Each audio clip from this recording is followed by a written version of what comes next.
സാംസങ്ങിൻ്റെ T വിയാണ് 21 inch flat. അതിൽ ചൈനയുടെ ബോർഡ് വെച്ചിരിക്കുകയാണ്. അപ്പോൾ ഇതിൻ്റെ കംപ്ലൈൻറ്റ് ഓസിലേഷനൊന്നും വരത്തില്ല. അപ്പോൾ അതാണ് കംപ്ലൈൻറ്റ്. പിന്നെ എല്ലോറ്റിയുടെ ഭാഗത്തുനിന്നൊരു ശബ്ദം കേൾക്കുന്നുണ്ട്. അത് ഞാൻ ഇപ്പോൾ കേൾപ്പിച്ച് തരാം.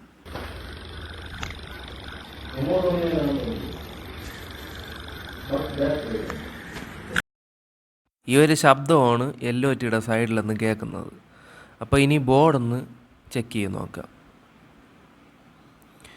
ഇതിപ്പോൾ ബോർഡിൽ ഇവിടെ power supply output voltage check ചെയ്യുമ്പോൾ 0.13 കാണിക്കുന്നത്. നോർമൽ വോൾട്ടേജ് 110 ഈ ബോർഡിൽ വരാണ്ട് 110 വോൾട്ടേജ് വരണം. പക്ഷേ അതവിടെ കാണിക്കുന്നുമില്ല. പക്ഷെ പവർ ലീഡ് കത്തി നിൽക്കുന്നുമുണ്ട്.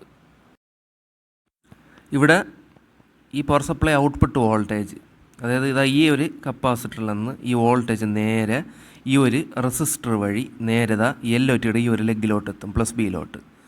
അപ്പോൾ ഞാൻ ഇവിടെ ചെയ്യാൻ പോകുന്നത് എല്ലോറ്റിയുടെ ഈ ഒരു ലെഗ് ഡീസോൾഡർ ചെയ്ത് ഇവിടെയാണ്.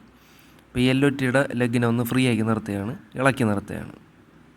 അപ്പോൾ എല്ലോറ്റിയുടെ ലെഗ് ഡീസോൾഡർ ചെയ്തിട്ടുണ്ട്. ഇനി ടി വി ഓൺ ചെയ്തിട്ട് പവർ സപ്ലൈ വോൾട്ടേജ് ഒന്ന് ചെക്ക് ചെയ്ത് നോക്കാം, ഔട്ട്പുട്ട് വോൾട്ടേജ്. ഇപ്പോൾ വോൾട്ടേജ് ഇവിടെ ചെക്ക് ചെയ്യുമ്പോൾ കാണാൻ പറ്റും കറക്റ്റായിട്ട് 110, 109 വോൾട്ട് അവിടെ പ്രസൻ്റാണ്.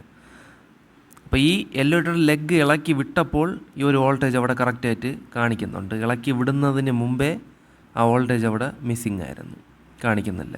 0.39, 38 കാണിച്ചുകൊണ്ടിരുന്നത്. അപ്പോൾ അത് വേറെ ഒന്നുമില്ല, എല്ലോറ്റി കംപ്ലൈൻ്റ് ആണ്. വേറെ എല്ലോറ്റി ഇടണം. അപ്പോൾ ഈ എല്ലോറ്റിയുടെ നമ്പർ BSC 25T1010A ആണ്. ഇതിൻ്റെ വില വന്നിട്ട് ഏകദേശം ഒരു 200 രൂപ അടുപ്പിച്ചുണ്ട്. 200 രൂപയാവും. ചില സ്ഥലത്ത് 230 രൂപ വാങ്ങിക്കും, ചില സ്ഥലത്ത് 200 രൂപയാണ്. ഇപ്പോൾ ഇവിടെ പുതിയ എല്ലോറ്റി വാങ്ങിച്ച് വെച്ചിട്ടുണ്ട്. അപ്പോൾ നമ്പർ ഞാൻ കാണിക്കാം.